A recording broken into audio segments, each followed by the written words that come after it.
बोलने के लिए तो बोला है कि हम महिला आरक्षण के पक्ष में है। ये संविधान संशोधन जो आया है उसका हम स्वागत करते हैं, मगर उसको बारीकी से देखें तो इंडी अलायंस के सभी सदस्यों ने अगर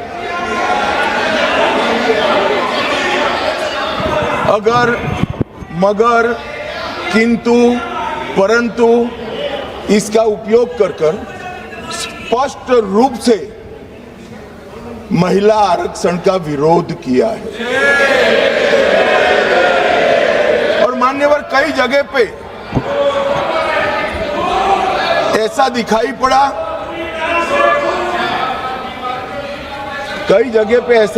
पड़ा, कि विरोध हमारे दृष्टिकोण की जगह हमारे इंप्लीमेंटेशन के तरीके पर है। परंतु मैं इस सदन के माध्यम से देश की जनता के सामने स्पष्ट करना चाहता हूं कि ये जो विरोध है वो इंप्लीमेंटेशन का नहीं है। ये विरोध केवल और केवल महिला आरक्षण का ही विरोध किया। और मान्यवर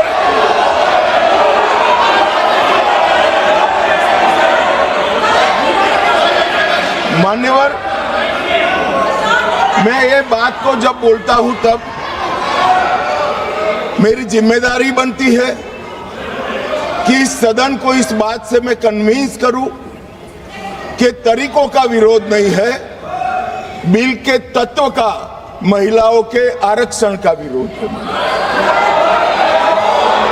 मान्यवर ये 3 विधेयकों में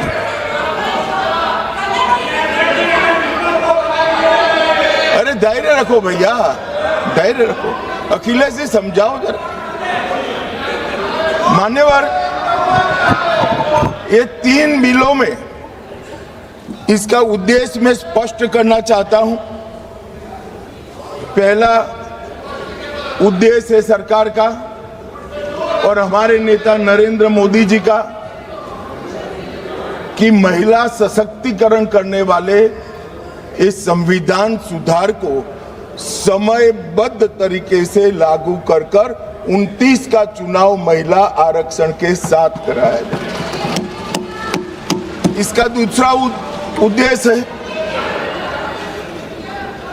एक व्यक्ति एक वोट और एक मूल्य, इस सिद्धांत हमारे लोकतंत्र की नींव में जो हमारी संविधान सभा ने तय किया था, वो सिद्धांत के स्पिरिट को यहां पर लागू किया गया। मान्यवर ये पूरे सदन में 543 सदस्य बैठते हैं। किसी की सीट में वोटर्स की संख्या 39 लाख है, किसी की 60,000 और ढेर सारी सीटें ऐसी हैं जो 70 के दशक में फ्रीज हो गए, तब से लेकर आज तक इतनी बड़ी हो गई है कि सांसद अपने मतदाता को अपना मुंह भी नहीं दिखा सकता, क्योंकि इतनी बड़ी आबादी को वो कैसे संभाल पाए। मान्यवर जो मतदाता है उसकी अपेक्षाएं होती है, उनकी समस्याएं होती है और समस्याओं के निराकरण के लिए वो सांसद के पास भी जाना चाहता है, मिलना भी चाहता है। क्या इस सदन में जो विरोध करते हैं उसमें से कोई मुझे समझा सकता है कि जिस सांसद के कॉन्स्टिट्यूएंसी में 39 लाख वोटर हो, वो किस प्रकार से अपनी सांसद की जिम्मेदारी का निर्वहन करेगा? और इसी विषय को दृष्टिगत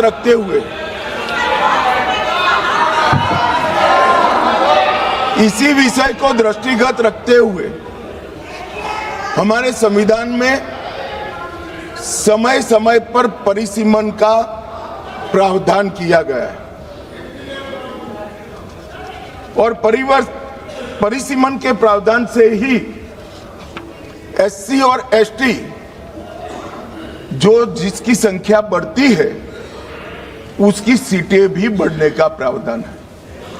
तो एक प्रकार से जो परिसीमन का विरोध कर रहे हैं वो एससी और एसटी सीटों की बढ़ोतरी का विरोध कर रहा है, वो ध्यान में रखिए। मान्यवर, संतुलित, समावेशी और व्यवहारिक लोकतांत्रिक ढांचा एक तैयार करना, इसकी जिम्मेदारी संविधान ने सरकार जो अधिकार में होती है उसको दी। तो अभी ये जिम्मेदारी नरेंद्र मोदी जी की सरकार को दी गई है। उनको पसंद नहीं है, मगर ये तो देश की जनता निर्णय करती है। वो वंश परंपरागत नहीं होता है, वो लोग चुनकर भेजते हैं। संघीय संतुलन बनाने रखना, लोकसभा में जनसंख्या के अनुरूप प्रतिनिधित्व आना और राज्यों की शक्तियों के बीच में भी संतुलन बनाना, ये परिसीमन के उद्देश्य संविधान सभा की चर्चा और हमारे संविधान में परिसीमन का जो जिक्र है उसमें कहे।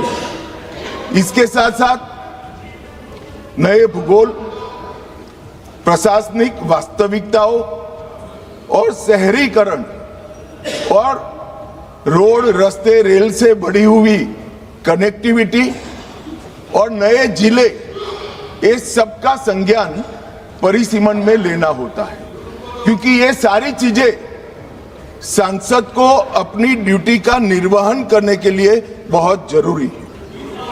मान्यवर, संविधान के अनुच्छेद 81, 82 और 170 इसके अंदर ये सारे सिद्धांतों को समाहित किया गया है और उसी के निर्वहन के लिए नरेंद्र मोदी जी के नेतृत्व में सरकार ये संवैधानिक सुधार लेकर आई। महिला सशक्तिकरण, समान प्रतिनिधित्व और संतुलित संघीय ढांचे का निर्माण करने की जिम्मेदारी के निर्वहन से ही आए। मान्यवर, कई सारे सदस्यों ने अनेक प्रकार की आशंकाएं व्यक्त की। उन्होंने ये कहा कि अभी क्यों लाए, तो मैं ये बताना चाहता हूं कि जो नारी शक्ति वंदन अधिनियम आया उसमें जिक्र है कि 2026 के बाद होने वाली जनगणना के बाद जो परिसीमन होगा उसमें महिलाओं के लिए आरक्षण सुनिश्चित करेगा। अब ये पूछते हैं तो उस वक्त काफी सदस्यों ने पूछा है कि बिल लाते वक्त आपने जिक्र क्यों किया 26 के बाद की जनगणना। मान्यवर, हमने नहीं किया है।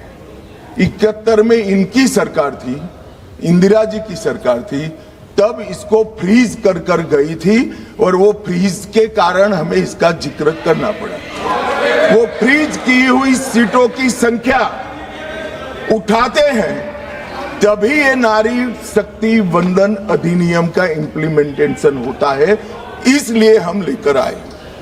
और 71 से अब तक सीटों की संख्या फ्रीज रही और चलते चलते चलते मैं कुछ सीटों का नाम बोलना चाहता हूं। मान्यवर, मलकाजगिरी, तेलंगाना 48 लाख संख्या मतदाताओं की, बेंगलुरु उत्तर 29 लाख संख्या, बेंगलुरु दक्षिण 29 लाख संख्या, गाजियाबाद जहां से कभी रक्षा मंत्री जी भी सांसद रहे 28 लाख संख्या, उत्तर पश्चिम दिल्ली 27 लाख संख्या। 127 सीटें ऐसी है मान्यवर जिसमें 20 लाख से ज्यादा वोटर से 20 लाख से ज्यादा। अब मुझे कोई बताए भला, जहां 48 लाख वोटर है वो सांसद कैसे 48 लाख मतदाताओं की अपेक्षाओं के साथ अपने आप को मैच करता है? इसकी पूर्ति अरे अखिलेश भाई, एक लेवल की बात चल रही है यार, कहाँ केंद्रीय विद्यालय करे हो अभी? इसका समय आएगा।